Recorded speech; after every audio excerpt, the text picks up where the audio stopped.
I hope you have an answer for this one. On the debt ceiling crisis, there's so many different agencies and different social programs that are impacted. But I want to ask you this, as we're watching this, once again, mass shooting, are there programs right now that are in jeopardy because of the debt ceiling that are targeted on gun violence, mass shootings, targeted on trying to fix this gun crisis in the nation?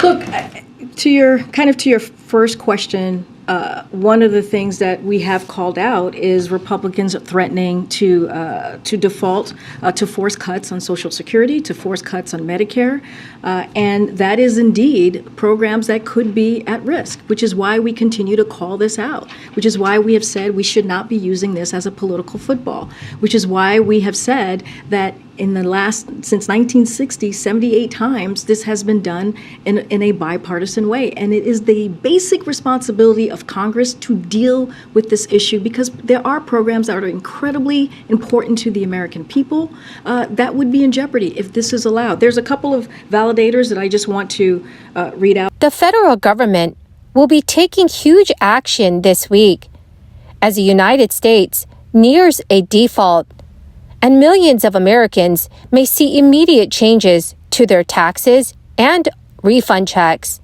But with this crisis not over, many top lawmakers in Congress are pushing for more relief for families and seniors.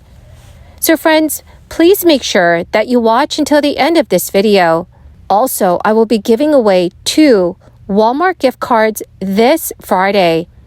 If you would like to enter these weekly giveaways, all you have to do, friends, is make sure you click and like several of my videos and then comment below the keyword of each video that you watch. The more videos that you comment on, the greater your chances, dear friends, of winning these giveaways. The child tax credit in 2023 will continue at the same level offered before the expansion of the credit that was passed through the American Rescue Plan.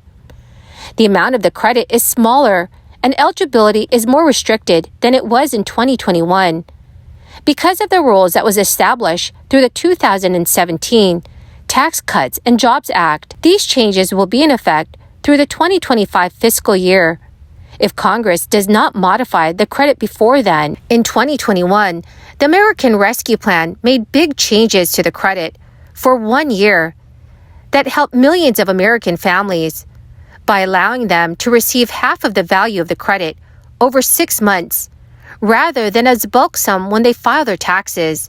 Then the remaining half of the credit was then claimed when filing their tax return, which increased the number of total returns processed by the Internal Revenue Service. Like last year, taxpayers with eligible children can claim a credit worth up to $2,000 per child. This year, the credit is partially refundable, and there is an earnings threshold to start claiming the up to $1,400 portion known as the additional child tax credit. For taxpayers who owe less in taxes than the refundable amount, you will have it added to your tax refund, and the non-refundable portion will reduce taxes owed dollar for dollar. The 2023 child tax credit is available to parents with dependents under the age of 17 as of December 31st, 2022, and who also meet certain eligibility requirements. Under the enhanced credit, children aged 17 were eligible for the full amount of the much larger 2021 child tax credit. So for tax years 2022 through 2025, the child must be eligible to be claimed as a dependent on the taxpayer's return and live at the same residence as a taxpayer at least for more than half the year. The child cannot provide more than half of their own financial support during that tax year. The Treasury Department is also rolling out new measures aimed at improving customer service as the IRS starts to accept 2022 federal income tax returns. U.S. Treasury Department Deputy Secretary Wally Adeyemo told reporters today that the agency has used funds from the Inflation Reduction Act to hire more customer service staff and modernize decades-old technology. That includes 5,000 new customer service workers to answer calls.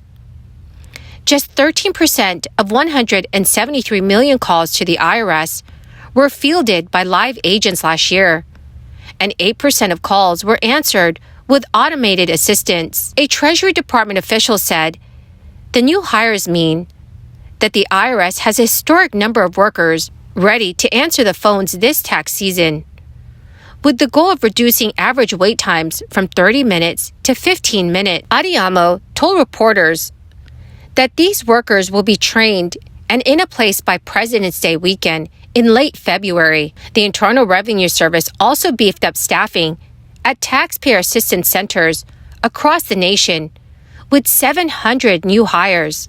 The IRS began to accept federal tax returns this Monday, and individuals have until April 18th to file. Taxpayers who request an extension will have until October 16th, 2023. The agency's new resources come as congressional Republicans try to reclaim the money that was approved for the IRS in the Inflation Reduction Act, which was opposed by every GOP lawmaker in the House and Senate. The law allocates roughly $80 billion for the IRS over the next decade. Earlier this month, House Republicans voted to strip the funding in the first piece of legislation that the new majority brought to the floor. Many GOP lawmakers misleadingly claim the money will result in the hiring of 87,000 new agents to target lower and middle-income families, though the IRS Commissioner Charles Redding said it will not increase audits of households who are making less than $400,000 per year. Treasury Secretary Janet Yellen has said a priority of the agency is to use the Inflation Reduction Act funding to clear the IRS backlog, as well as improve technology and hire more workers. So, dear friends, what are your thoughts on all of this?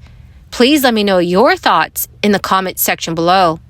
Well, my beautiful and amazing friends, that is the end of my daily stimulus update video. Thank you so much, friends, for joining me here and for being part of this community. I will be announcing 2 winners every week for the Walmart gift card giveaway. If you'd like to enter this Friday's giveaway, all you have to do, friends, is click and like several of my videos and then comment below the keyword of each video that you watch. The more videos that you comment on, the greater your chances, friends, of winning these weekly giveaways.